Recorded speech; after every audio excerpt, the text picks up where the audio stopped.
troisième époque, du Calvet. Personne n'a connu ta tombe, ô du Calvet.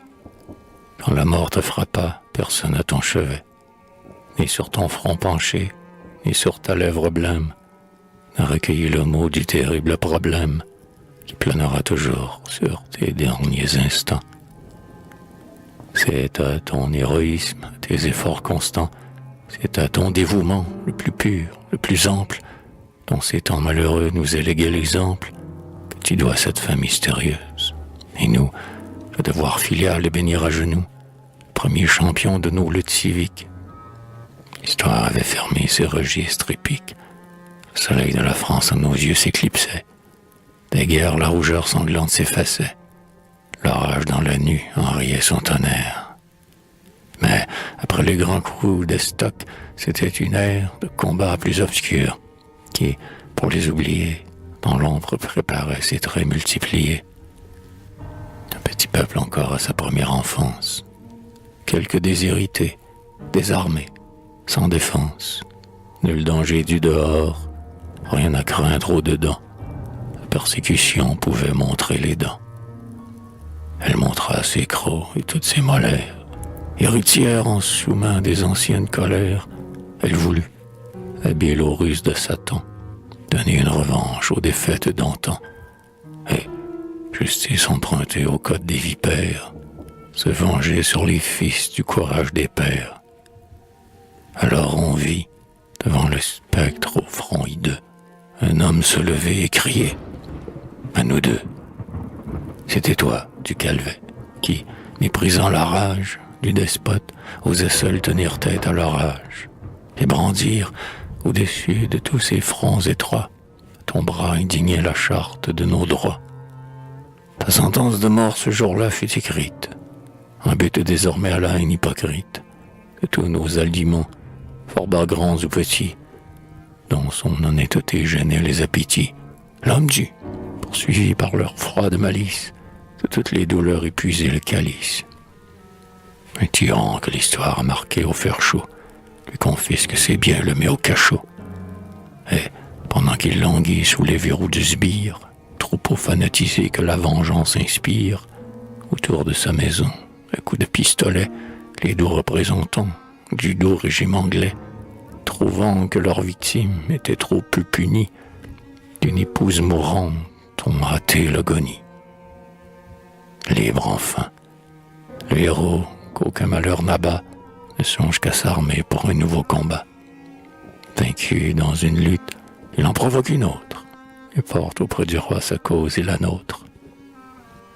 On l'écoute, on s'émeut, le barbare haldiment, par ses pairs émandé devant le Parlement. L'accusateur triomphe et, refoulant ses larmes, retraverse les mers pour mieux fourbir ses armes. Son fils est près de lui sur le pont du vaisseau. Hélas, le vieux lion avec le lionceau, victime de hasard qui confond la pensée, disparaissaient tous deux pendant la traversée. Ce qu'ils sont devenus, nul ne l'a su jamais. Nous n'avons pas le droit d'en rien conclure. Mais ton peuple, du Calvet, te proclame sans crainte, le premier des martyrs de notre cause sainte. Et si l'âpre océan connaît seul ton tombeau, dans nos faces de ton nom n'en luira que plus beau.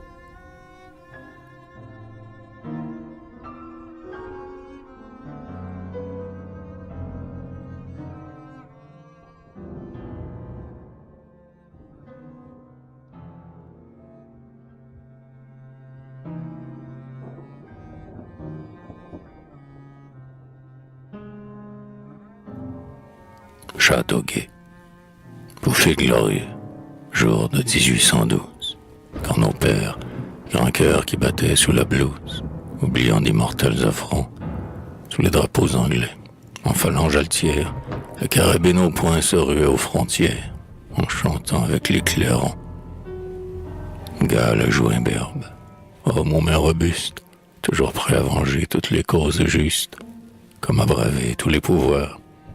Toujours prêt, s'éveillant, au premier cri d'alerte, à répondre, arme au bras et la poitrine ouverte, à l'appel de tous les devoirs. Regardez-les passer, ces héros d'un autre âge, conscrits dont le sang-froid, la gaieté, le courage font aux soldats aguerris. D'où viennent-ils? Des champs? Où vont-ils? À la gloire. Comment s'appelle-t-il? Il s'appelle Victoire. Demandez à Salaberry.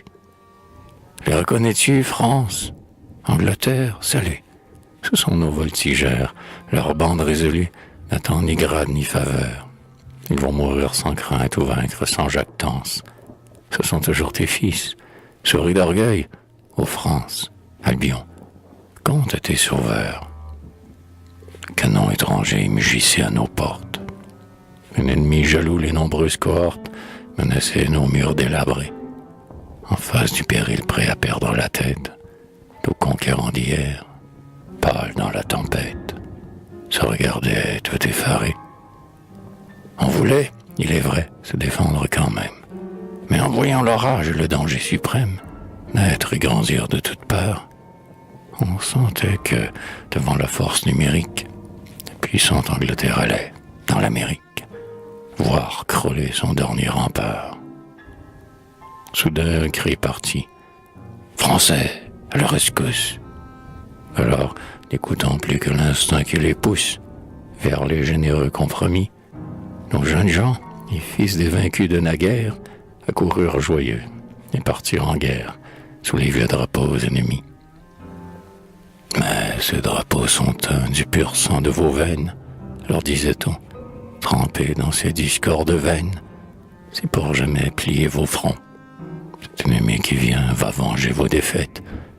Aux recruteurs anglais, ces conscrits disaient « Faites, le devoir parle, nous irons. » Et puis, l'arme à l'épaule, au vent des chansonnettes, un jour, pour repousser 7000 baïonnettes, on leur crie « Enfants, haut les cœurs !»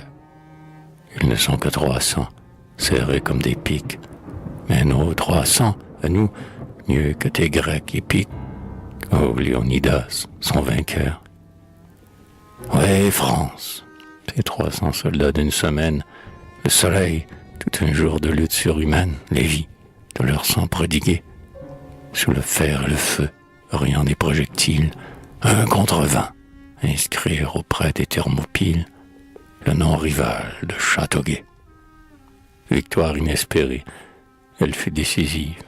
Quand on signa la paix, nous avions l'offensive. Nous revîmes des jours plus beaux. Et nos héros, n'ayant plus de miracles à faire, après avoir fixé le sort d'un hémisphère, retournèrent à leurs sabots.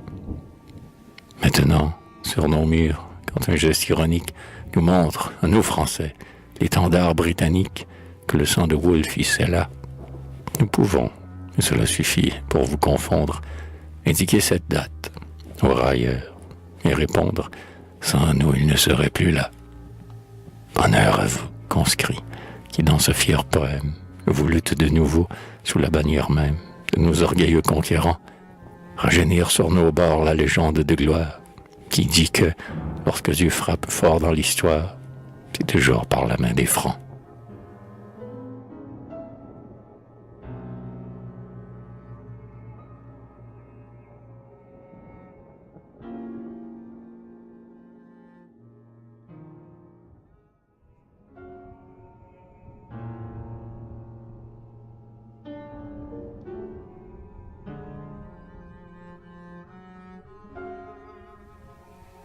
Papineau, dites-moi, n'est-il pas assez étrange comme un peuple entier parfois s'incarne dans un homme?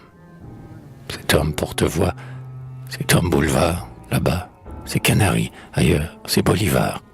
Ici, c'est Washington écrivant sa légende. Plus loin, c'est O'Connell, en qui revit l'Irlande. 40 ans, transformant la tribune en créneau. L'homme type chez nous s'appela Papineau. 40 ans il tonna contre la tyrannie. 40 ans de son peuple, il fut le bon génie. Inspirateur sublime et l'âpre défenseur. 40 ans, sans faiblir au joug de l'oppresseur, il opposa ce poids immense, sa parole. Il fut tout à la fois l'égide et la boussole. Fallait-il résister ou fallait-il férir? Toujours au sein d'appel, on le vit accourir. Et toujours à l'affût, toujours sur le qui-vive. Du Canada français, il fut la force vive. Persécution, las de le traquer, cède un jour à l'appât le soin de l'attaquer. Alors du vieux lion l'indomptable courage frémit sous la piqûre et bondit sous l'outrage. Vous savez tous, ô vous que sa verve cingla, ce qu'il vous fit payer pour cette insulte-là.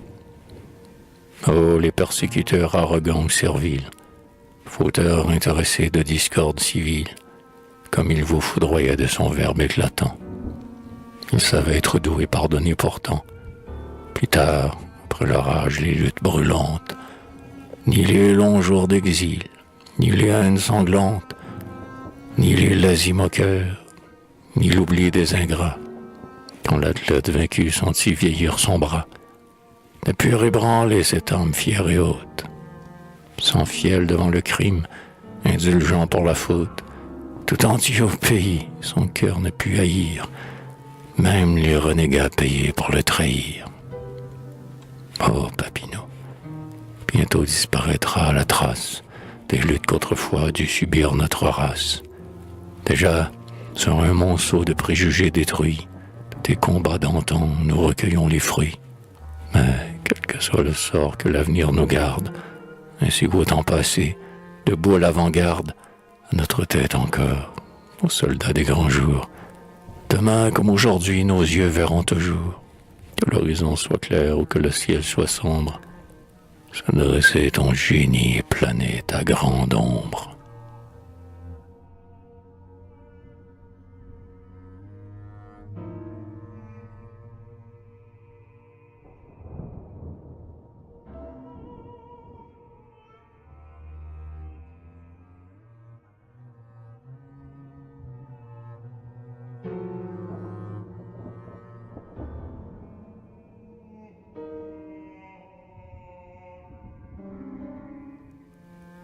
Saint-Denis. Un jour, après avoir longtemps courbé le front, le peuple se leva pour venger son affront. Comment? Ce conflit de forces inégales, armé de vieux mousquets chargés avec des balles, qu'ils fondaient de leurs mains sous le feu des Anglais, on les vit tout un jour riposter au boulet, et puis, finalement, remporter la victoire. Cela renverse. Eh bien, c'est pourtant de l'histoire. Mon ami Lusignan me l'a conté 100 fois. Mais quand il relatait ces choses-là, sa voix tremblait toujours un peu, car c'était de son père, un des seuls et derniers survivants de l'affaire, qu'il tenait les détails du drame ensanglanté, où son grand-père était mort pour la liberté. Il n'était pas en tout 400. Dès la veille, il s'était confessé, et l'esprit s'émerveille à songer que ces gens sont peu mal équipés, fiers revendicateurs de leurs droits usurpés, dans leur révolte sainte et leur courage austère, osaient braver ainsi la puissante Angleterre.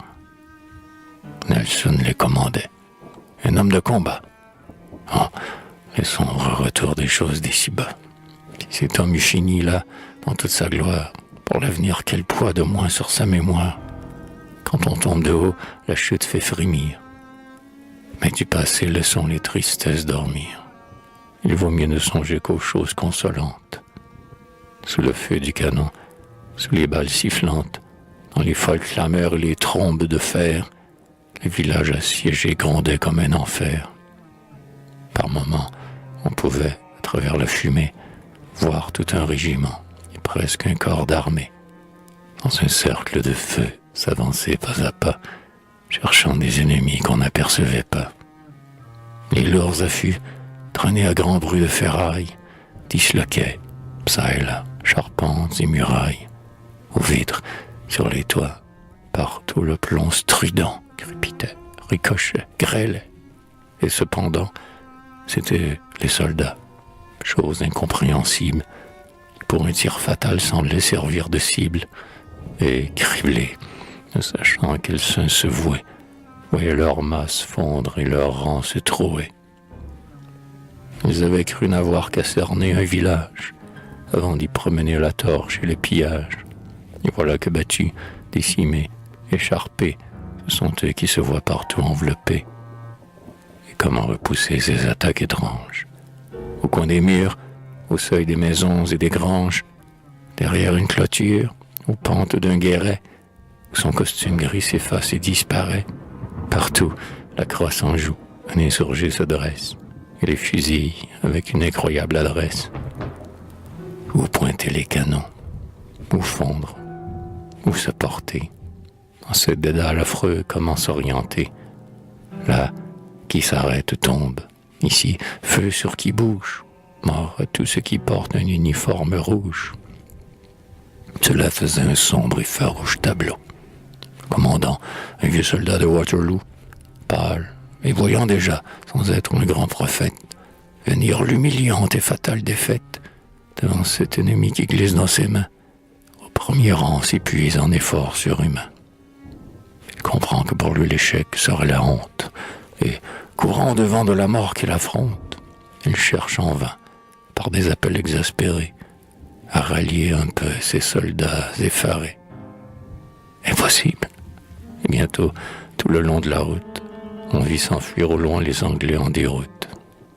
Armes, munitions, vivres, fourgons chargés, tombaient du même coup aux mains des insurgés. Les opprimés avaient remporté la victoire. Et l'un des plus brillants feuillets de notre histoire porte aujourd'hui le nom vainqueur de Saint-Denis. Hélas, aux horizons bien vite rembrunis. 2 jours après, c'était l'envers de la médaille. Saint-Charles perdait tout en perdant la bataille.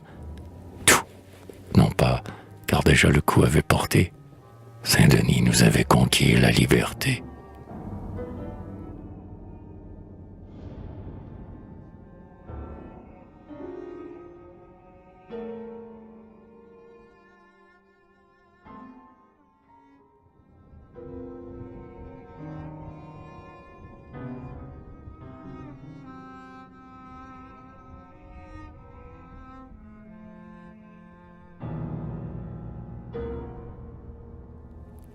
Chénier, elle fut magnanime, héroïque et sans tâche, votre légende, aux fiers enfants de Saint-Eustache.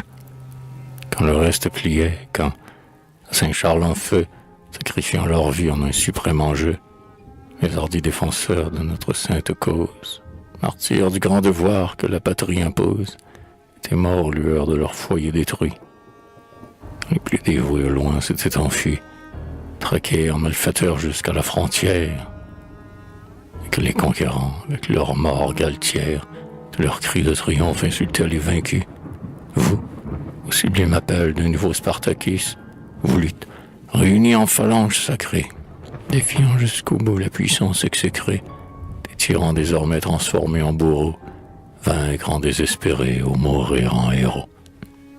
Colborne et ses soldats, sinistres lourds cortèges, s'avançaient entraînant leurs fourgons sur la neige, l'invective à la bouche et la torche à la main, répandant la terreur partout sur leur chemin. Ces preux, qu'on aurait dû recruter dans les bouges, s'approchaient, et de loin les uniformes rouges semblaient, mouvant repli, au front des coteaux blancs, comme un serpent énorme aux longs anneaux sanglants. Ces reîtres sont joyeux, déjà leur cœur savoure le plaisir qu'a le nombre à vaincre la bravoure. En revanche, le ciel est triste et nuageux. Ce matin-là, le jour, l'horizon neigeux, tardif, n'avait jeté qu'une lueur blafarde. Chenier toute la nuit avait monté la garde, et puis, n'attendant plus que le fatal moment, longtemps, les yeux fixés au pâle firmament, tout rêveur, il se tint debout à sa fenêtre. « Pleurez-vous » fit quelqu'un. Il répondit « Peut-être. » J'aurais, ajouta-t-il sans trouble dans la voix, voulu voir le soleil pour la dernière fois. À midi, le canon tonna. Silence morne. Pas un bruit n'accueillit ce salut de Colborne. Pour combattre avec chance, équipé à demi, il valait mieux laisser s'approcher l'ennemi. Les insurgés s'étaient retranchés dans l'église. 100 hommes tout au plus, sans cœur que paralyse le manque de fusils et de munitions. Mais n'importe, chez eux nulle défection. Armés ou désarmés, du premier au 100e, tous sont prêts à combattre et résister quand même. C'est bien, leur dit Chenier, un éclair au sourcil. Les mourants céderont aux autres leurs fusils. Nous en aurons bientôt assez pour tout le monde. Cependant, au dehors, la canonnade gronde. Le bourg est envahi, tous les chemins bloqués, les affûts destructeurs sur l'église braquée, faisant sauter les haies, déchirant les murailles, lance la foudre avec des paquets de mitraille. Derrière un bataillon surgit, mais lance fusillade au canon qui mugit. L'église n'est bientôt qu'une vaste masure, mais du haut des clochers de chaque embrasure, les hardis assiégés ripostent fièrement, en poussant chaque assaut par un redoublement d'efforts et de sang-froid, d'adresse et de courage. Chenier se multiplie et tient tête à l'orage. Sanglant, échevelé, noir de poudre, on le voit, grandir en même temps que le danger s'accroît. Un officier anglais le somme de se rendre. Le héros souriant lui répond « Viens me prendre ». Mais il est en raide mort d'un coup de pistolet. Mais, presque au même instant, un énorme boulet fait voler en éclats la grande porte de chêne. Alors des assiégeants la horde se déchaînent. On envahit l'église armée jusqu'aux dents, et l'assaut du dehors recommence au dedans.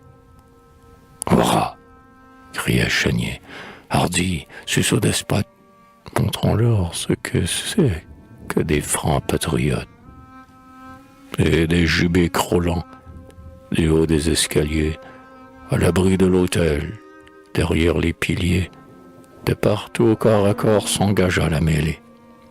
La lutte fut sauvage, implacable, affolée.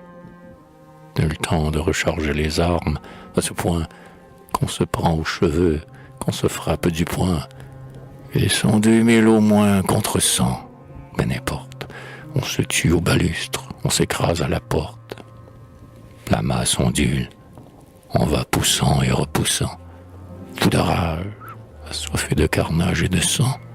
Enfin l'Anglais recule, et Colborne en furie est forcé de plier devant Chenier qui crie « Victoire, mes enfants, victoire, grâce à Dieu !» Un cri désespéré lui répondit « Au feu !»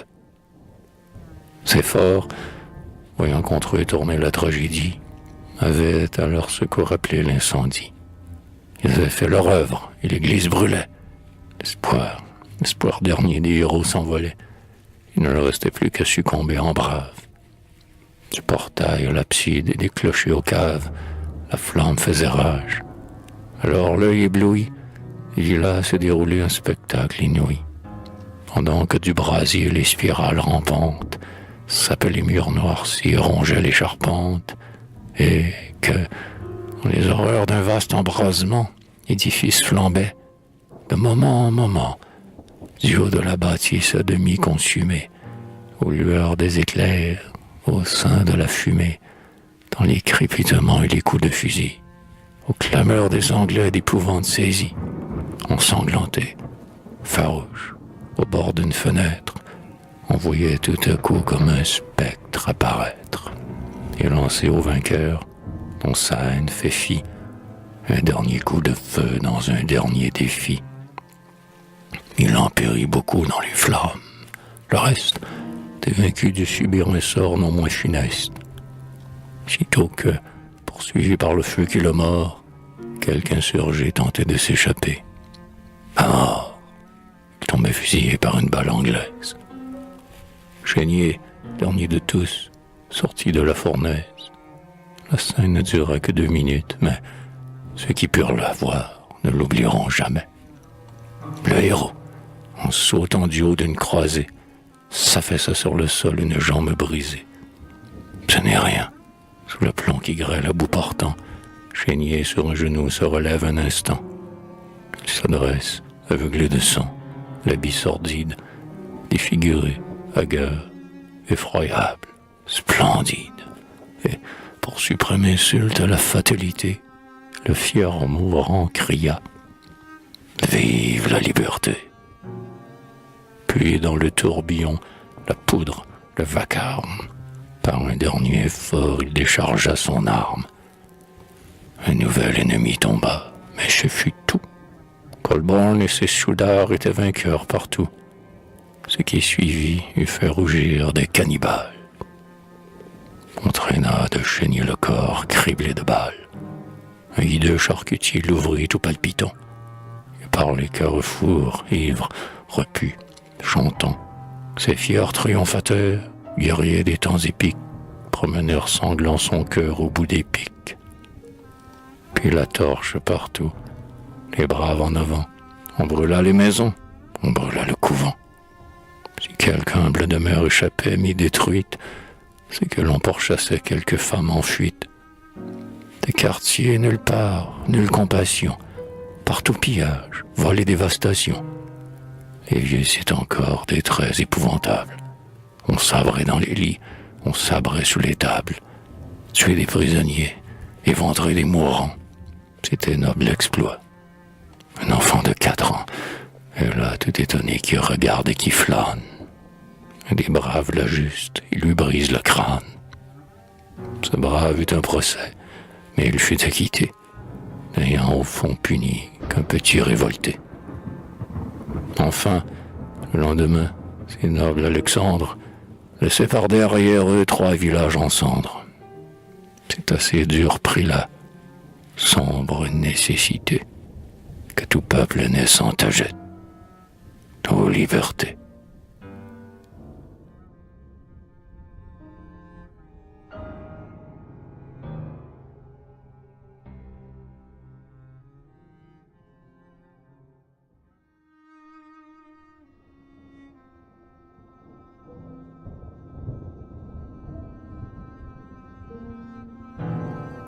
L'échafaud. Ils étaient innocents, oui. Mais il fallait bien qu'on n'eût pas érigé ce tribunal pour rien. D'ailleurs, c'est entendu, quand l'homme s'émancipe, on doit toujours sévir pour sauver le principe. Redresser les griefs, reconnaître son tort. C'est très bien, mais il faut des exemples d'abord. Parmi les prisonniers d'élite, on en prit 12. Certes, le choix fut fait par une main jalouse. Et, tandis que le reste, à quoi bon temps trier, allait languir là-bas sous un ciel meurtrier, les juges, oh, de vrais modèles de droiture, dire à l'échafaud, toi, voici ta pâture. Et ces juges, choyés, approuvés, applaudis, peut-être eussent eu pour de réels bandits, dans leur cœur de Tory plus de miséricorde, osèrent d'une main ferme passer la corde, au cou de citoyens dont le crime devait, comme dans le passé celui de du Calvet, confondant des bourreaux l'éternel égoïsme, dans la bouche de tous s'appelait héroïsme. Ah, cet échafaud-là, malgré son nom brutal, ne fut pas un gibet, ce fut un piédestal. L'injustice des lois en fut seule flétrie. Et tandis que, plus tard, on verra la patrie, l'avenir toujours donne à chacun son rang. Venir aux yeux de tous s'incliner en pleurant, devant ces champions d'une cause sacrée, chercher qui défendra la mémoire exécrée, ces juges hautains dont l'orgueil crut pouvoir flétrir en meurtrier ces martyrs du devoir.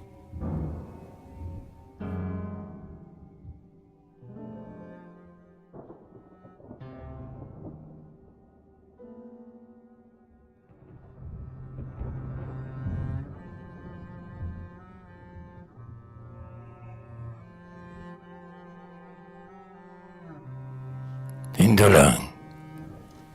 Il avait 23 ans. Une taille athlétique, un grand front qui éclairait une âme poétique. Son esprit et son cœur, rarement en défaut, plaisaient à tous. Lorsqu'il monta sur l'échafaud, ses frères d'infortune et ses compagnons d'armes tombèrent à genoux et fondirent en larmes. Lui leur fit ses adieux, souriant à demi. Puis il dit au bourreau, « Je suis prêt, mon ami. » C'était un noble enfant de la mère patrie, un enfant doux et bon. Un jour, l'âme meurtrie par un de ces chagrins qui brisent les plus forts, vaincu, désespéré, lutteur à bout d'effort, ne pouvant arracher l'épine ensanglantée, quand son cœur une main cruelle avait planté. Il avait essayé, pour tromper son ennui, de mettre la distance entre sa peine et lui. Et le nouveau René partit pour l'Amérique. C'était juste au moment de la lutte homérique que nos pères, courbés sous un joug écrasant, transformant en épieux la faute du paysan, avaient, sous les regards de l'Europe surprise, pour défendre leurs droits vaillamment entreprise. Le jeune homme entendit ce cri de liberté jusqu'au port de New York par la brise portée. Quoi? Des Français luttant contre la tyrannie, avec le désespoir d'un peuple à l'agonie. À tous demanderaient vainement du secours. Point de retard. Pour lui, les moments sont trop courts. Il arrive et, recru à la hâte enrôlé, l'arme au poing, il se jette au fort de la mêlée. C'était près d'Odelltown, où partout débordés, les insurgés tentaient un dernier coup de dé. Il fut l'un des géants de la lutte infernale, mais blessé, quand survint la déroute finale, dans la fuite oublia de chercher son salut. Hélas, son dévouement touchant lui valut qu'une tombe parmi nos martyrs patriotes.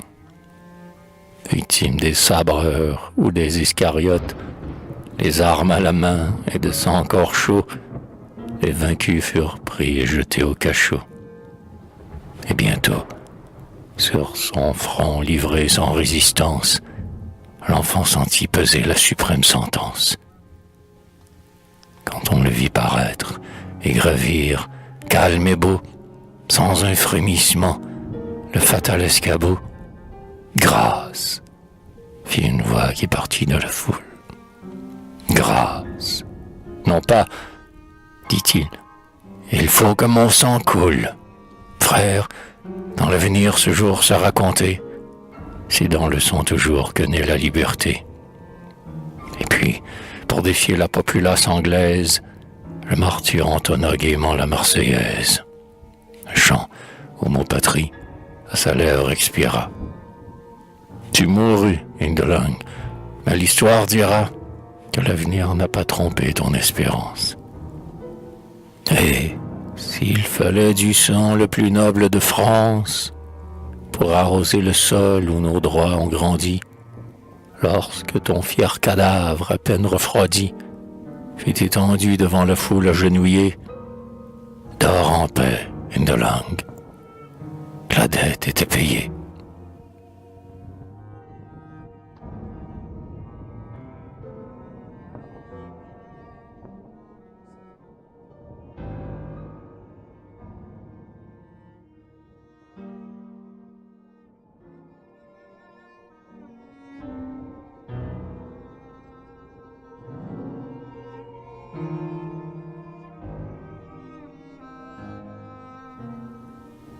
Le vieux patriote. Moi, mes enfants, j'étais un patriote, un vrai. Je n'en disconviens pas. Et tant que je vivrai, l'on ne me verra point m'en vanter à confesse. Je sais bien qu'aujourd'hui, main des nôtres professe de trouver insensé ce que nous fîmes là. Point d'armes, point de chef, c'est ceci, c'est cela. On prétend que c'était faire d'un mal un pire que de se révolter. Tout ça, c'est bon à dire, lorsque la chose est faite et qu'on sait ce qu'on sait. Ces sages-là, je puis vous dire ce que c'est. Ça me connaît. Allez, c'est un vieux qui vous parle. Nous en avions ailleurs, mais surtout à Saint-Charles. Ah, la sagesse même est pleine de bons conseils. Si tous les Canadiens eussent été pareils, on en aurait moins vu debout qu'à quatre pattes. Nous les nommions Tories, choyants, bureaucrates, et d'autres noms encore, peu propres, je l'admets. Ces gens-là, voyez-vous, ceux-là ne meurent jamais. Et si, ce dont je doute, ils ont une âme à rendre, le bon Dieu n'a pas l'air bien pressé de la prendre. D'ailleurs, il en revient. On en voit tous les jours. Aussitôt les loups pris, ils connaissent les tours. Moisson faite, Ils sont là pour gruger la récolte. J'en ai connu qui nous poussaient à la révolte et qui, le lendemain de nos premiers malheurs, nous traitaient de brigands, d'assassins, de voleurs, ou qui criaient « Je vous l'avais bien dit, ah dame, on aurait pu bourrer la nef de Notre-Dame. Après l'affaire, avec ces beaux prophètes-là, il en poussait partout, en veux-tu en voilà. Qu'on me montre un pouvoir qui frappe ou qui muselle, je vous en fournirai de ces faiseurs de zèle.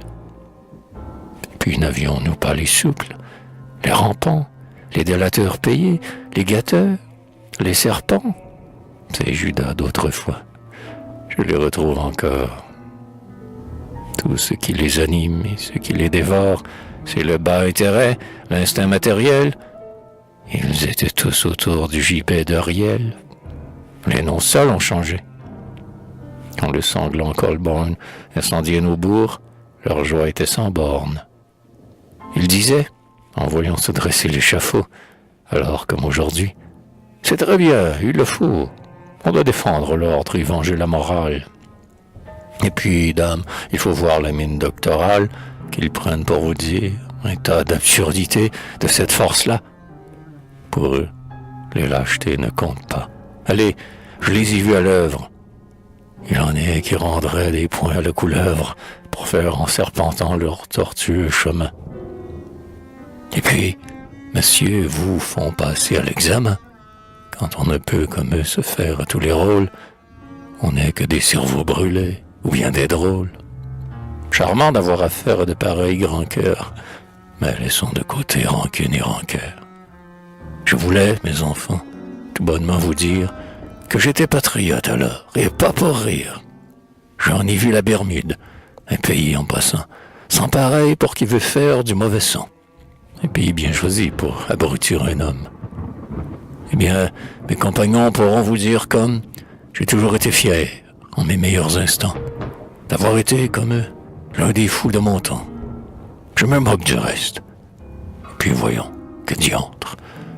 Si nous étions restés, comme on dit, à plat ventre, ainsi que j'en connais, courbés sous le mépris de ceux qui nous voulaient aplatir à tout prix, si nous eussions subi la politique à droite dont on cherche à leurrer les peuples qu'on exploite, que dis-je, non content du titre de sujet, si nous avions servi les perfides projets de ceux qui nous voulaient donner celui d'esclaves, dites-moi donc un peu, que serions-nous, mes braves?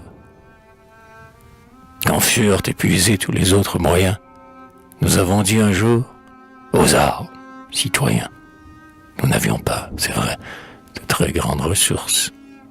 Nous avions même un peu le diable dans nos bourses. Il fallait être enfin joliment aux abois, avec de vieux fusils et des canons de bois, pour déclarer ainsi la guerre à l'Angleterre. Mais des hommes de cœur ne pouvaient plus se taire. Plutôt que sous le joug plié sans coup férir, nous avons tous jugé qu'il valait mieux mourir. Le premier résultat fut terrible sans doute. Bien du sang généreux fut versé sur la route. Sur les foyers détruits, bien des yeux ont pleuré. Mais, malgré nos revers, peuple régénéré, nous avons su montrer, que leur en soit béni, ce que peut un vaincu contre la tyrannie. Au reste, on a vu le Parlement anglais, qui ne vient pas souvent pleurer dans nos gilets, et qu'on accuse peu de choyer ses victimes, déclarer par le fait nos griefs légitimes. Les droits qu'on réclamait, il les reconnut tous, et l'on nous traite encore de drôles et de fous. Mais l'insensé qui blâme avec tant d'assurance, si l'on ne lui fait plus crime d'aimer la France, s'il n'a plus sous le joug à passer en tremblant, s'il possède le sol, s'il mange du pain blanc, s'il peut seul, à son gré, taxer son patrimoine, si le vent qui lui plaît son orge ou son avoine, si des torts d'autrefois il a bien vu la fin, s'il peut parler sa langue, et s'il est libre enfin, il aura beau hausser encore plus les épaules, il le devra toujours aussi fou, assez drôle. Ouais, mes enfants, j'étais un patriote, un vrai, et jusqu'à la mort, je m'en applaudirai.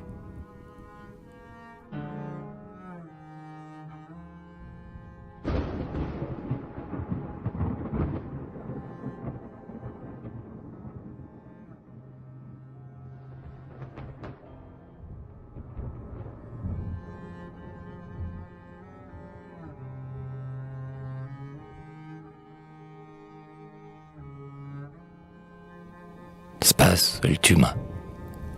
Tandis qu'un roi sans cœur les marchandait là-bas, nos ancêtres avaient, sous le feu des combats, conservant jusqu'au bout l'espérance dernière, en chevaliers sans peur tenus haut leur bannière.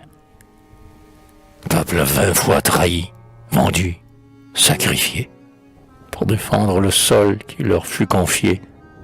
Plutôt que de voir leur patrie asservie, ils avaient tout donné, leur fortune et leur vie, ne réservant pour eux qu'une chose, l'honneur.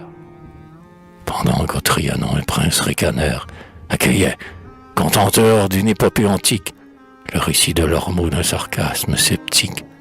Aux excès effrontés des lupanards royaux, nos pères, opposant leur dévouement loyaux, aux yeux de l'univers avaient, dans 20 batailles, racheté de leur sang les hontes de Versailles. Ils en furent payés par l'exil et l'oubli, dans les émotions de grands pas accomplis, sur les arbres, chemin d'une autre destinée, tout entière à la gloire et sans cesse entraînée, sur les pas du guerrier fatal qui, sans repos, quatre coins du monde arborait ses drapeaux. La grande nation oublia la poignée de braves, par la faim et le glaive épargnés, qui, fidèle quand même, au bord du Saint-Laurent, sous un sceptre étranger la nommait en pleurant. Le temps passe. Au-delà de 100 ans s'écoulèrent. Sous de nouveaux guidons, les peuples s'enrôlèrent. Mais, bien que sous un joug inflexible penché, tel peuple sous le ciel n'a vaillamment marché, comme ce groupe fier d'abandonner. La fibre du cœur resta chez eux indépendante et libre. Sous un autre drapeau, sous un autre pouvoir, ils durent, il est vrai, se plier au devoir. Mais, devenus loyaux au sujet de l'Angleterre, en eux la voix du sang ne sut jamais se taire. Ils respectent les plis qui flottent sur leur tour, mais toujours et partout, cher et touchant retour, le plus humble d'entre eux, au seul nom de la France, sans encore poindre en lui quelque vague espérance. À ce sujet, voici ce que nous racontait notre vieux professeur de droit romain. C'était un modeste savant, parisien de race, qui commentait le code et récitait Horace par cœur. Un pur hasard l'avait jeté chez nous. Il avait conservé son accent et ses goûts. Il grasseyait. Et puis, tous les matins, à l'heure où s'ouvrent les marchés, il quittait sa demeure. Et d'échoppe en échoppe et d'étal en étal, ainsi qu'un bon bourgeois de son pays natal, il s'en allait lui-même acheter ses denrées. Il aimait la rumeur des foules affairées.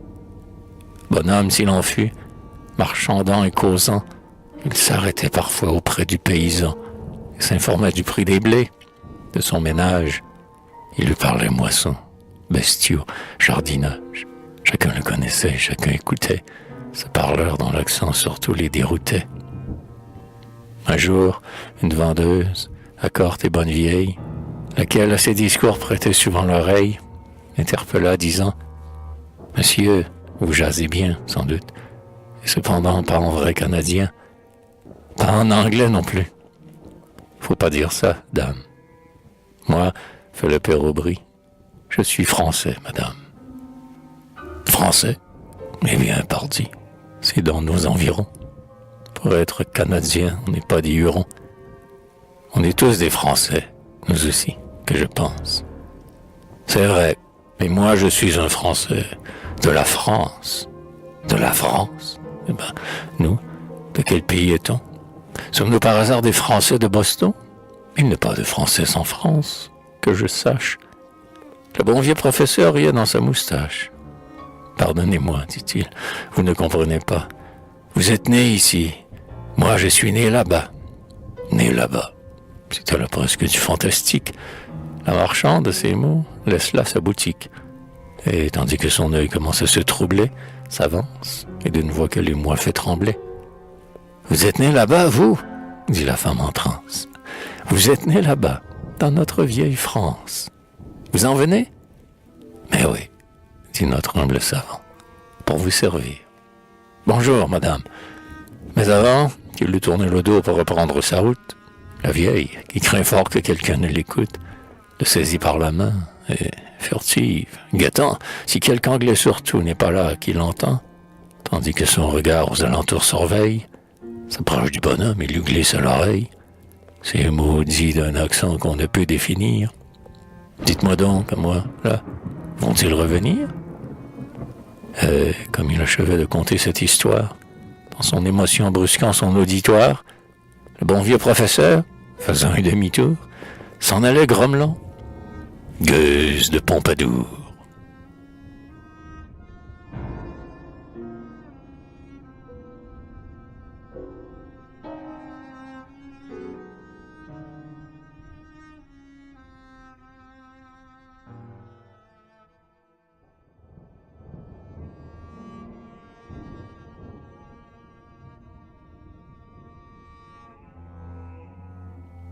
La capricieuse. Je ne suis pas très vieux. Pourtant j'ai souvenance du jour où notre fleuve, après un siècle entier, pour la première fois vit d'un vaisseau de France, miré dans ses flots clairs son étendard altier. Ce jour-là, de nos bords, bonheur trop éphémère, montait un cri de joie immense et triomphant. C'était l'enfant perdu qui retrouvait sa mère. C'était la mère en pleurs embrassant son enfant. La France nous avait laissé grandir loin d'elle, nous léguant son nom seul avec son souvenir. Et le pauvre orphelin, à tous les deux fidèles, n'avait su, dans son cœur, qu'absoudre et que bénir. Il avait tout gardé, ses antiques franchises, et son culte et sa langue, et, peuple adolescent, montrait avec orgueil ses libertés conquises, à côté de ses droits scellés avec son sang. Ce beau jour fut pour nous presque la délivrance. L'embrassement fut long, on pleurait à genoux. Car si nous étions fiers de notre belle France, notre France, celle-ci, pouvait l'être de nous. Sainte émotion, quand villes et banlieues illuminaient leur tour, pavoisaient leurs maisons. Au loin, sur un rayon de plus de 30 lieues, on voyait accourir de tous les horizons des vieillards, des enfants et des femmes timides qui, sac au dos, à pied sur les chemins rugueux, venaient, en essuyant leurs paupières humides, revoir flotter au vent le drapeau des aïeux. Nos poètes chantaient la France revenue. Et le père, à l'enfant qui étonnait tout cela, disait « Ce pavillon qui brille dans la nuit, incline-toi, mon fils, c'est à nous celui-là. » Et lorsque la frégate avec la forteresse échangeait des saluts de leur tonnante voix, tous ces cœurs délirants tressaillaient d'allégresse, en croyant retrouver les échos d'autrefois. Ah, c'est que ce vaisseau, c'était la France même, vague immense, un instant repliant son essor, qui revenait à nous, disant « J'aime qui m'aime. Vous êtes mes enfants, et je vous aime encore. » Elle nous l'a prouvé, ni la capricieuse, ni ces nobles marins n'ont revu nos clochers. Mais la France, depuis, fut pour nous soucieuse, et son cœur et sa main nous ont toujours cherchés. Et nous, quand elle allait, au fronton de l'histoire, inscrire avec son sang quelque éclatant succès, nous sonnions triomphant nos clairons de victoire, car c'étaient nos soldats que les soldats français. Et puis, quand le malheur vint fondre sur ses armes, quand le noble vaisseau sombra sur un écueil, la France, plus que nous, n'a pas versé de larmes. La France, mieux que nous, n'a point porté le deuil. Salut donc à vous tous, aux Français, nos frères. Nous vous serrons la main avec un doux émoi. Nos rives ne sont plus à la France étrangère, et qui vient de chez elle, et parmi nous, chez soi.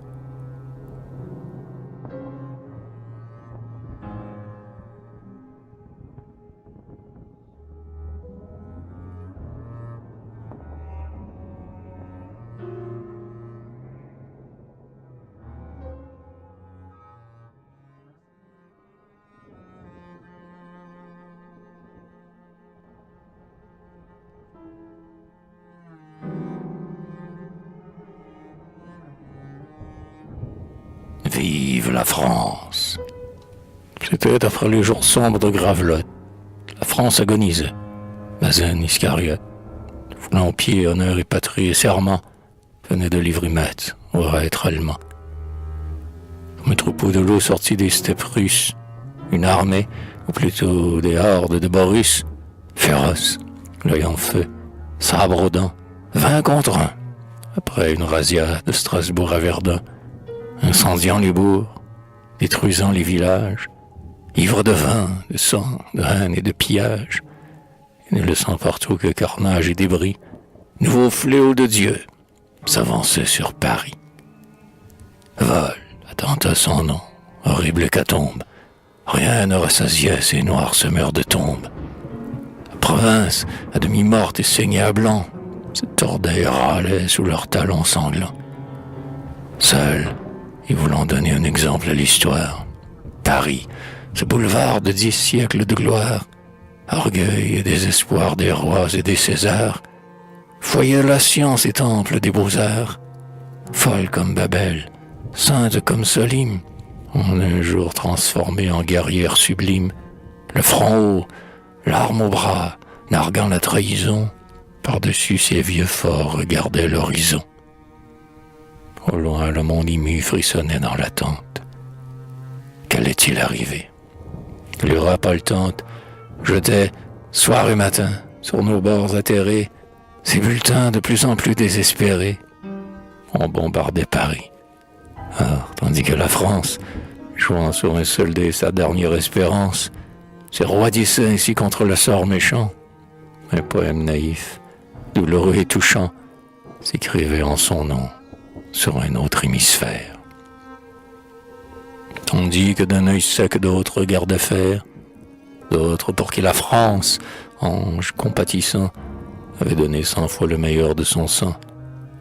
Par-delà l'Atlantique, au champ du Nouveau Monde, que le bleu Saint-Laurent rose de son onde, des fils de l'Armorique et du vieux sol normand, des Français, qu'Aroisville avait vendu gaiement, une humble nation qu'encore à peine née, sa mère avait un jour, hélas, abandonnée, vers celle que chacun renie à son tour, tendit les bras avec un indicible amour. La voix du sang parla, la sainte idolâtrie, qui dans tout noble cœur Dieu mis pour la patrie, se réveilla chez tous, dans chacun des logis, un flot de pleurs brûlants coula des yeux rougis. Et, parmi les sanglots d'une douleur immense, 1 million de voix cria « Vive la France !» Sous les murs de Québec, la ville aux vieilles tours, dans le creux du vallon que baignent les détours, du sinueux Saint-Charles aux rives historiques, à l'ombre du clocher ce groupe 20 fabrique. C'est le faubourg Saint-Roch, où vit en travaillant une race d'élite au cœur fort et vaillant.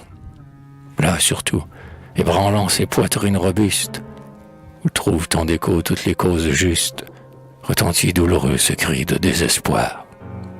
La France va mourir. Ce fut navrant. Un soir, un de ces soirs brumeux et sombres de l'automne, où la bise au créneau chante plus monotone de ces donjons, à l'heure où les sons familiers de la cloche partout ferment les ateliers. La haute citadelle, avec sa garde anglaise, entendit tout à coup tonner la Marseillaise, mêlée au bruit strident du fifre et du tambour. Les voix montaient au loin. C'était le vieux faubourg qui, grondant comme un flot que l'ouragan refoule, gagnait la haute ville et se ruait en foule autour du consulat, où de la France en pleurs, drapeau toujours sacré, flottaient les 3 couleurs. Celui qui conduisait la marche, un gars au torse d'Hercule antique, avait, sous sa rustique écorce, comme un lion captif grandi sous les barreaux, je ne sais quel aspect farouche de héros. C'était un forgeron à la rue d'encolure, un fort, et rien qu'à voir sa calme et fière allure, et son mâle regard et son grand front serein, on sentait battre là du cœur sous ses terrains. Il s'avança tout seul vers la fonctionnaire, et d'une voix tranquille où grondait le tonnerre, dit « Monsieur le consul, on nous apprend là-bas que la France trahie a besoin de soldats. On ne sait pas chez nous ce que c'est que la guerre, mais nous sommes d'un sang qu'on intimide guère. Et je me suis laissé dire que nos anciens ont su ce que c'était que les canons prussiens. Au reste, pas besoin d'être instruit, que je sache, pour se faire tuer ou brandir une hache. C'est la hache en main que nous partirons tous. Car la France, monsieur, la France, voyez-vous. Il se tut.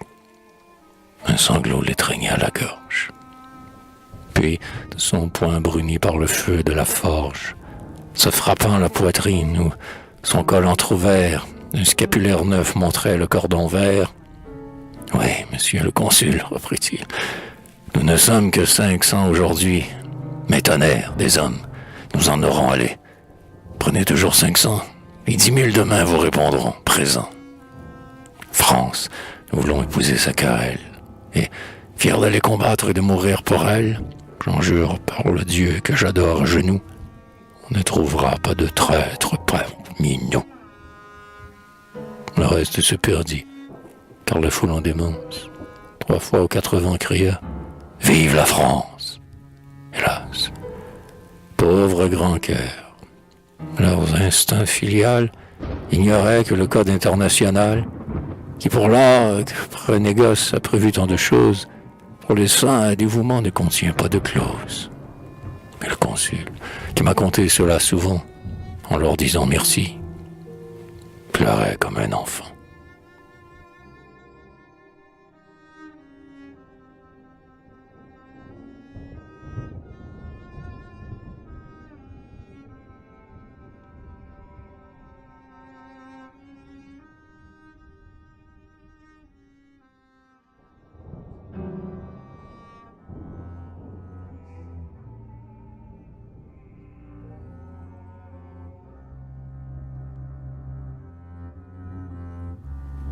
Le gibet de Riel. Donc tout est consommé. Dans notre fière époque, quand de tous les côtés s'ébranlent et se disloquent l'enchevêtrement noir des préjugés boiteux, quand des anciennes lois, les vieux codes honteux, devant l'éclat vainqueur des lumières modernes, éteignent un à un leurs fumeuses lanternes, quand on voit tous les jours se dissoudre sans bruit, quelque était vermoulu d'un régime détruit, quand l'humanité, la caravane en marche, voit poindre à l'horizon la colombe de l'arche, apportant dans son bec le rameau fraternel. Quand, secouant partout le joug originel de l'antique union des erreurs et des haines, les peuples, l'œil tourné vers les aubes prochaines, semblent se dire enfin, dans un commun accord, qu'il est un droit plus sain que celui du plus fort. Mais, dans ce siècle où tout s'élève et s'émancipe, chez nous, au plus flagrant mépris de tout principe, de clémence, d'amour, de paix et d'équité, à la race du monde et de la liberté, sur le classique sol de toute indépendance, pris de férocité, gonflé d'outrecuidance, on a vu des guerriers et des hommes d'État, juges, bourreaux, unis dans un même attentat. Au-dessous d'un gibet qu'un peuple entier renie, groupé pour savourer un râle d'agonie. Civilisation, admirée, ou plutôt contemplée.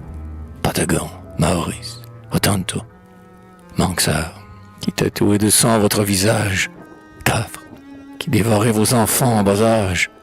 Approchez, Turajo, Tambouki, Moluquois. Venez, restes épars des cruels Iroquois. Sioux, aux flancs qui pendent des chevelures, Fidjiens, qui jetaient du sel sur les brûlures, dont vous déchiquetez votre ennemi vivant. Voici pour vos regards un spectacle émouvant. Venez tous, Papouas, Apaches et Comanches, regardez bien ces blancs qui retroussent leurs manches, et voyez ce qu'on fait quand on est baptisé, quand on est bon orangiste et bien civilisé.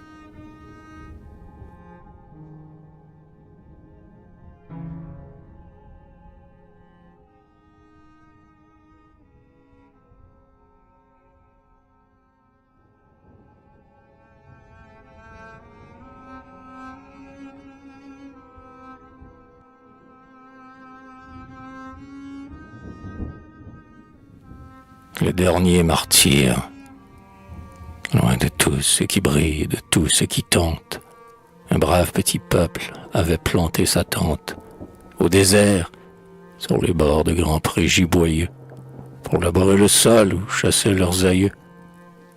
Bon, paisible, naïf, ne lisant qu'au grand livre de Dieu, ne demandant rien que le droit de vivre, et mourir à l'abri de toute agression. Ils travaillaient avec la seule ambition de léguer à leur fils le petit coin de terre qu'ils arrosaient de la sueur du prolétaire.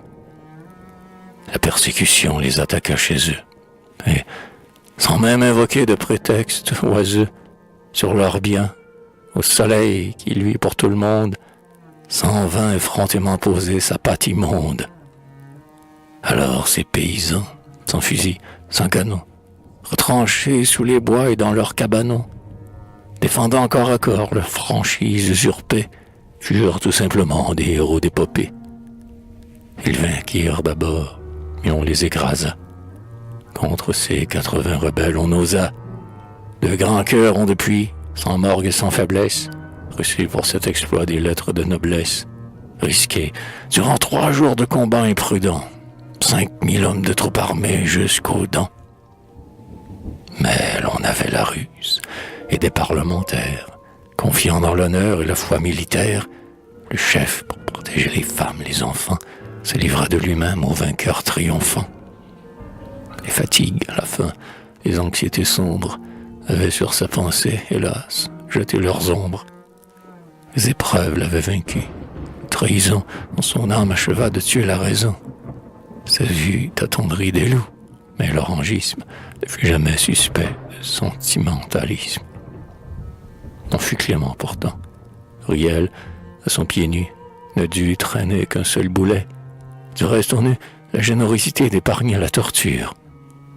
On ne lui disloqua ni muscle ni jointure, nul brodequin, nul fer rougi, nul chevalet, rien qu'une chaîne avec un tout petit boulet. Puis, vite au tribunal, vite un juré complice, un juge bien choisi, puis là, dans la coulisse, la lèvre torse et l'œil tout injecté de sang, le fanatisme avec son museau grimaçant.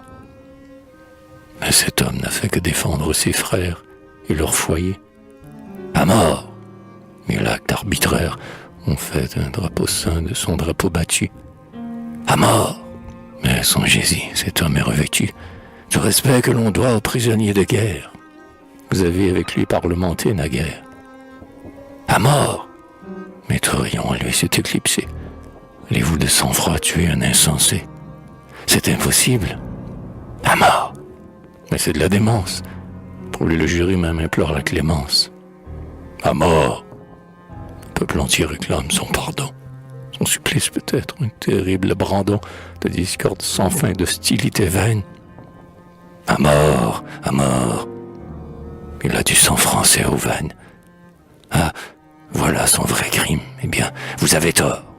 Un martyr ne meurt pas. À mort! À mort! À mort! À mort, soit. Mais la mort a des formes nombreuses. Pourquoi ne pas prouver, en âme généreuse, par des raffinements encore inusités, que l'on peut être artiste en fait d'atrocité? C'est là ce qui fut fait. Semaine en semaine, de sursis en sursis, la justice inhumaine laissa flotter la corde au cou du condamné. Tuer, c'est peu de choses. Un homme assassiné, c'est bientôt fait. Pour mieux jouir de sa souffrance, était-il pas charmant de laisser l'espérance luire un peu tous les jours au fond de son cachot? Pour qu'un cœur souffre bien, il faut le tenir chaud. Il faut multiplier les plaisirs que l'on goûte. Une belle agonie est superbe sans doute, mais 3 ou 4, c'est un spectacle de roi. Lâche buveur de sang, pieds plats et francs étroits, quand vous assouvissiez cette noble vengeance, là-bas, près d'un foyer éteint par l'indigence, que n'aviez-vous aussi vu cette mère en pleurs, écrasée à genoux sous le poids des douleurs, cette épouse mourante et, dans cette humble bière, cet innocent d'un jour, meurt pour le cimetière. Quelle scène pour vous, magnanime vainqueur! Mais vous n'avez pas vu tout ce deuil, au grand cœur. Vous n'avez pu goûter le poignant de ce drame, et la potence seule a réjoui votre âme. Quel dommage! Ce fut un beau jour. Le soleil, au loin, s'était levé radieux et vermeil. Les reflets mordorés inondaient la prairie. L'horizon flamboyait comme un ciel de féerie. Dans les lointains rosés, le vent des grands déserts, dormait silencieux dans le calme des airs. Tout s'était revêtu d'un aspect grandiose. La nature semblait fêter l'apothéose d'un héros malheureux, d'un saint et d'un martyr. Quand la trappe s'ouvrit, le choc dut retentir, avec un bruit lugubre en main de conscience. Mais nul besoin d'avoir le don de préscience pour savoir que, parmi les coupables, beaucoup subiront de ce choc le fatal contre-coup. Il aura son écho funèbre dans l'histoire. Il fera subir un interrogatoire terrible à ceux d'abord dont l'orgueil tout-puissant mit sur notre blason cette tache de sang. Puis à ceux-là surtout qui, par instinct servile, par froide convoitise ou par lâcheté vile, en permettant ce crime, ont offert notre front au stigmate brûlant d'un éternel affront. Nos nobles yeux endormis sous la pierre, en s'éveillant, ont dû refermer leurs paupières, quand ils ont vu des fils, parjure à leur nom, les laisser souffleter sans oser dire non. Si leurs regards ont pu suivre ce drame sombre, comme leurs cœurs si fiers ont dû saigner dans l'ombre, comme ils ont dû d'horreur vous maudire, hommes faux, qui pour les opprimer dressaient des échafauds. Ah, tremblez, ces grands morts que trouble dans leur tombe le sang qui coule ainsi des chaudes hécatombes, ont des voix qui sauront remuer les vivants. Les crimes ont toujours des effets dissolvants. Pourquoi des vieux griefs rouvrir l'air fermé? L'expérience est là qui le dit. La fumée, des bûchers trop souvent, c'est propager le feu. Tremblez, vous dont l'audace ose ainsi tenter Dieu. Tremblez, aveugle fou dont la haine et la rage préparent pour nos fils un avenir d'orage. Celui dont le regard gouverne l'univers avait, dans sa sagesse, des peuples divers, donné ce sol fécond, un patrimoine libre. L'esprit chrétien devait maintenir l'équilibre entre tous les enfants de ce commun berceau. Leur paix dure depuis 50 ans. L'arbrisseau est devenu grand arbre et couvre au loin la plaine. Malheur à ces serpents dont la néfaste haleine répand dans ses rameaux les souffles empestés, des haines, des conflits et des rivalités.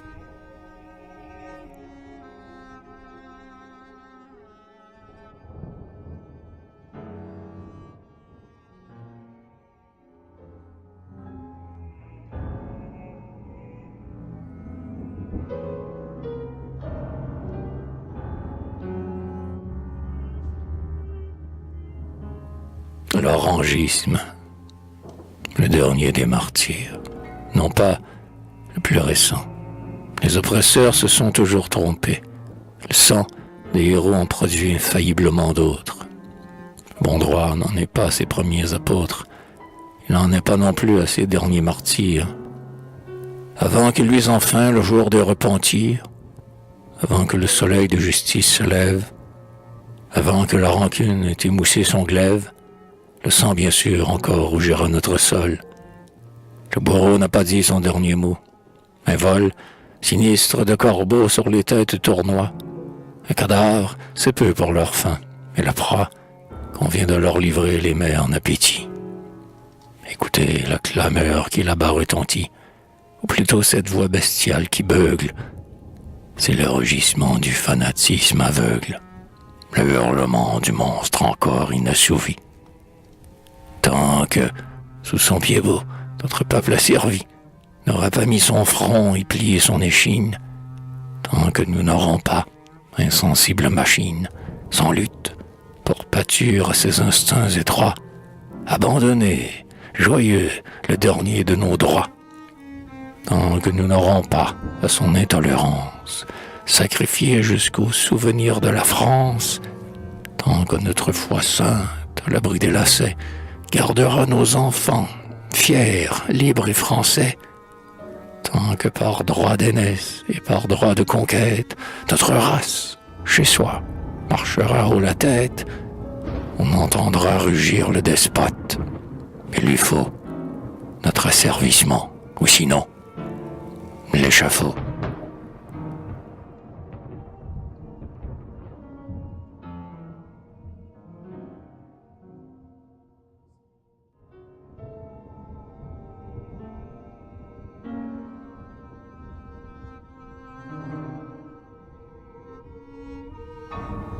le drapeau anglais. Regarde, me disait mon père, ce drapeau vaillamment porté, il a fait ton pays prospère et respecte ta liberté. C'est le drapeau de l'Angleterre, sans tache, sur le firmament, presque tous les points de la terre, il flotte glorieusement. Ouais, sur un 8e du globe, c'est l'étendard officiel, mais le coin d'azur qu'il dérobe, nulle part n'obscurcit le ciel. Il brille sur tous les rivages, il a semé tous les progrès, au bout des mers les plus sauvages, comme aux plus lointaines forêts, laissant partout sa fière empreinte, plus féroce nation, il a porté la flamme sainte de nos civilisations. Devant l'esprit humain en marche, maintes fois son pli rayonna, comme la colombe de l'arche, ou comme l'éclair du Sina.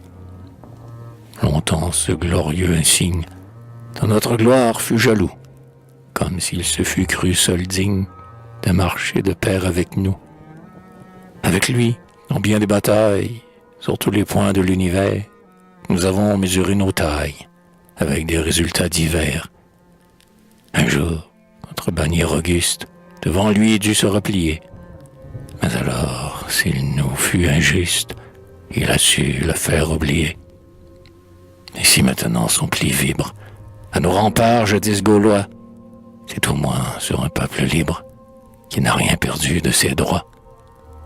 Oublions les jours de tempête, et mon enfant, puisqu'aujourd'hui, ce drapeau flotte sur nos têtes, il faut s'incliner devant lui. Mais, Père, pardonnez si j'ose, n'en est-il pas un autre, à nous?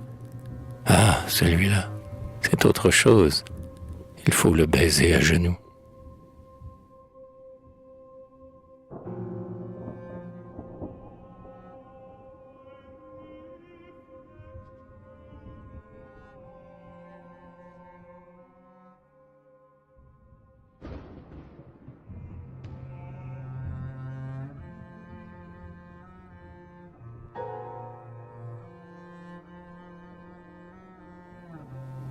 Nos 3 couleurs.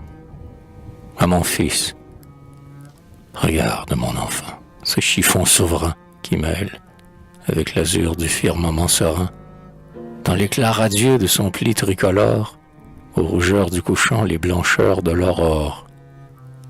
Ces 3 couleurs, drapant de leur pure clarté, 3 principes féconds dans un seul reflété, c'est un signe éternel de toute indépendance. Chapeau bas, mon enfant, le drapeau de la France. Écoute, ce drapeau n'a pas encore 100 ans, et sur nul bataillon au panache flottant, ce roi noir de poudre au milieu des mêlées, sur nul rempart crachant les bombes par volées, à nul mât d'artimon secouant sous les cieux, le pavillon vainqueur d'un peuple ambitieux, sur la terre ou les flots, jamais l'âpre rafale, non jamais, même au jour de clameur triomphale, à dérouler de plis, aux yeux de l'univers, par des noms immortels plus noblement couverts. Non, il n'a pas 100 ans. Quand l'humanité sainte, après avoir vidé plein sa coupe d'absinthe, dans le trouble orgueilleux de sa maternité, sentit naître en son flanc la vierge liberté. Comme un astre porteur de consolants présages, il monta souriant à l'horizon des âges. Les peuples, gouvernés en troupeaux de moutons, vers le progrès divin s'avançait à tâtons.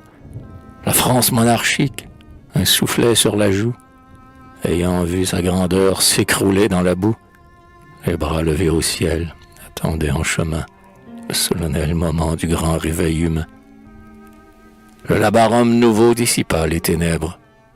Le vieux monde frémit jusque dans ses vertèbres, écrasant du talon tous les nids de vautours, balayant d'un seul coup la Bastille et ses tours. Le peuple se leva sombre et vengeur. La France, poussant aux 4 vents son cri de délivrance, ébranla pour toujours les trônes délabrés du retentissement des vieux pouvoirs sombrés. Épouvantés, les rois vont se lier contre elle. Ne crains rien, mon enfant, la France est immortelle. Vois défiler là-bas tous ces joyeux conscrits, enfants de leur village ou gamins de Paris, sans vivre, sans souliers, chantant la Marseillaise. Ils vont des temps nouveaux proclamer la Genèse, sous le drapeau neuf, symbole de leurs droits, sauver la République en bousculant les rois. Puis commence, géante, incroyable, inouïe, se déroulant aux yeux de l'Europe éblouie, l'héroïque légende où l'univers entier, au sublime haillon dû demander quartier. Oui, ce haillon troué, mais que la gloire inonde, a passé, mon enfant, sur le ventre du monde. Incline-toi devant ces lambeaux vénérés, avec tout ton amour baise ces plis sacrés. Car ce drapeau sans peur, digne des chants d'Homère, ce drapeau, mon enfant, c'est celui de ta mère. Il fut vaincu, c'est vrai. Plus tard la trahison déshonora son aigle et souilla son blason. Et lui, sans tâche même au jour de la défaite, toujours fier, toujours pur, il brille encore au fait de tout ce que le siècle a produit de plus grand. C'est l'emblème sacré, c'est le témoin flagrant des conquêtes du droit contre la tyrannie. Au drapeau, si jamais un Français te renie, que dis-je? Si la France, oubliant tes splendeurs, sous un autre guidon cherchait d'autres grandeurs, nous, ces enfants lointains, nous l'aimerions encore. Mais fidèle à toi, glorieux tricolore, nous te clouerions au mât comme un cher souvenir que nos vieillards viendraient saluer et bénir en tournant leur regard vers un temps plus prospère. Et toi, mon fils, toujours français comme ton père, quand je ne serai plus, que tu seras plus vieux. Oh, laisse jamais le lâche ou l'envieux flétrir ce défenseur de toute cause juste. Et puis, oh mon enfant, si la bannière auguste devait cesser de luire au soleil canadien, sois son appui suprême et son dernier gardien.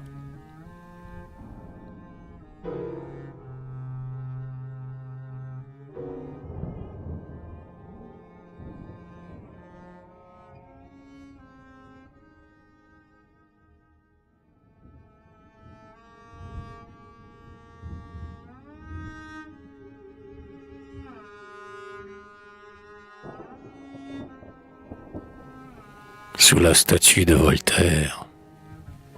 Ceci, c'est donc Voltaire.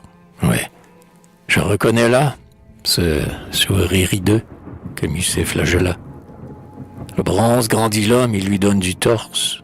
Mais c'est bien là toujours la même lèvre torse qui, de miel pour les rois, au rictus exécré, 60 ans insulta tout ce qui fut sacré. Et dont, ô mon pays, sur ta sainte blessure, vint rejaillir un jour la lâche éclaboussure. Donc te voilà, Voltaire. Eh bien, lève un instant la membrane qui bat sur cet œil clignotant. Dresse la tête et puis laisse tomber le tome que tu tiens à la main. Bien, maintenant, grand homme, ta bouche détend un peu les plis amers et regarde là-bas, au bout des vastes mers. Vois-tu ces champs sans nombre où les moissons abondent? Ce fleuve sillonné par des flottes que bondent les richesses des deux hémisphères? Vois-tu ce progrès qui, sortant de tout sentier battu, loin du pâle émeutier, comme des cours serviles, défriche la forêt pour y fonder des villes? Vois-tu ces bourgs nombreux, ces fières cités, où fleurissent en paix toutes les libertés, tous les produits du sol et celui des usines s'en vont alimenter les nations voisines, où tout un peuple enfin, généreux et vaillant, grandit, et c'est encore prié en travaillant. Tu vois tout, n'est-ce pas? Très bien. Regarde encore. Plus loin.